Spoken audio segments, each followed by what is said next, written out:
En 2011 sort un film britannique devenu culte en silence.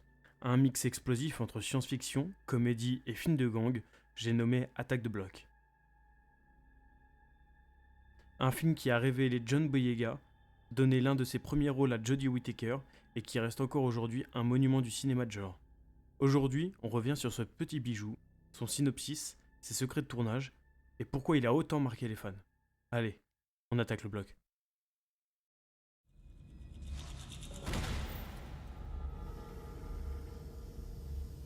Yo, go see what that is.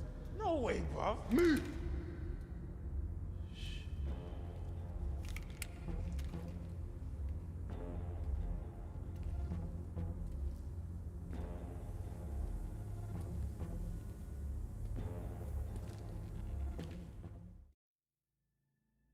L'histoire se déroule dans un quartier populaire du sud de Londres.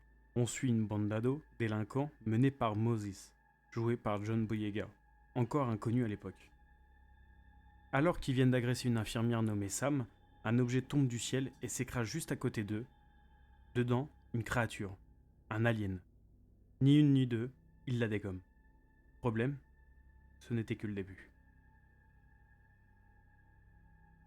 Une véritable invasion commence, avec des créatures noires comme du goudron, aux dents fluorescentes. Moses et sa bande deviennent alors, malgré eux, les défenseurs de leur propre cité. Entre poursuites, bastons, humour, dialogue percutant et critique sociale, Attaque de bloc, c'est un film qui fonce à 100 à l'heure.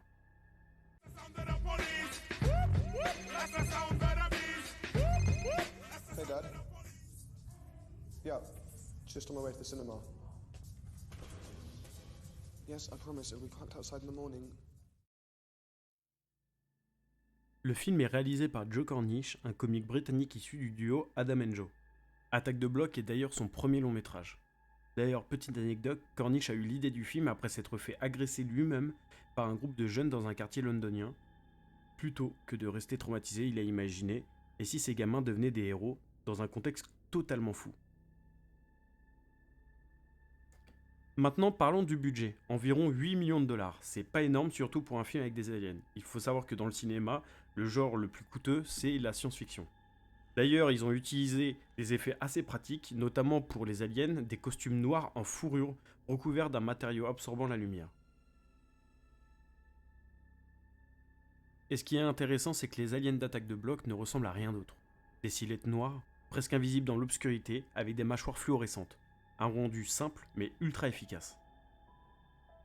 Les créatures ont été jouées par des cascadeurs en combinaison, dont l'artiste de parcours réputé Terry Notary, connu pour La planète des singes, Avatar, Kong Skull Island, et oui, les aliens du film, c'est pour lui.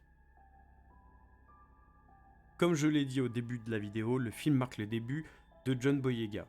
Sa performance dans Attaque de bloc a tellement impressionné qu'elle a directement attiré l'attention des grands studios. Aujourd'hui, on peut le voir dans la grande saga Star Wars, dans le rôle de Finn. On retrouve aussi Jodie Whittaker qui deviendra des années plus tard la première femme à incarner Doctor Who. Et puis cerise sur le gâteau, Nick Frost, très célèbre acteur américain, qui apparaît dans un second rôle de dealer qui n'est pas à prendre trop au sérieux.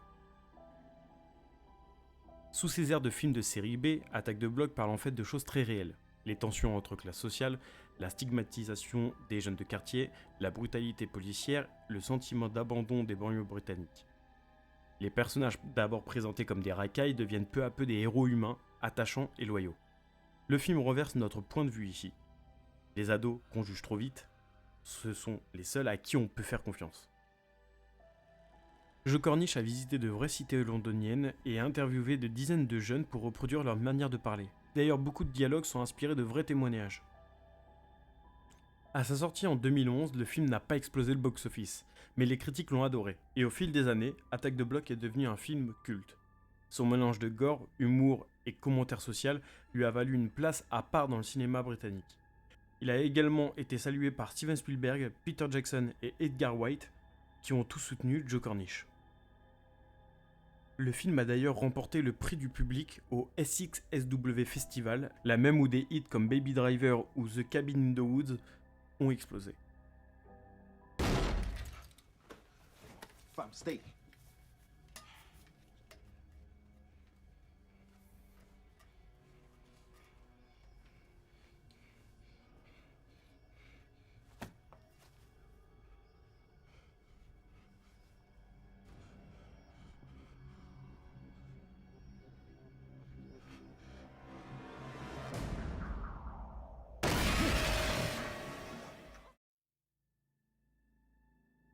En 2021, John Boyega a confirmé travailler avec Joe Cornish sur Attack the Block 2.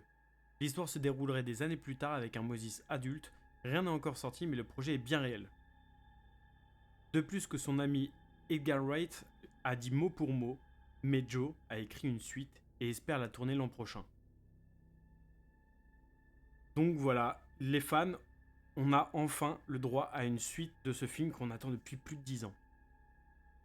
Il y aurait des on-dit d'un remake américain et d'une série spin-off sur l'univers de The Attack the Block. Bon, ça ce n'est que des rumeurs, ça je ne pense vraiment pas que ça va arriver, mais pourquoi pas, j'ai envie de vous dire. Attack the Block, c'est un film nerveux, inventif et bourré d'énergie. Une pépite de science-fiction qui prouve qu'avec un petit budget, de bonnes idées et beaucoup de personnalité, on peut créer du cinéma mémorable. Si vous ne l'avez jamais vu, foncez. Et si vous l'avez déjà vu, bah, il est peut-être temps d'y retourner. En tout cas, je vous remercie tous d'avoir regardé la vidéo. Si cette analyse vous a plu, likez, abonnez-vous et dites-moi en commentaire quel film vous voulez que je fasse une vidéo, quoi. Donc sur ce, je vous fais des gros bisous. Je vous dis à la prochaine. Sur ce, ciao ciao tout le monde.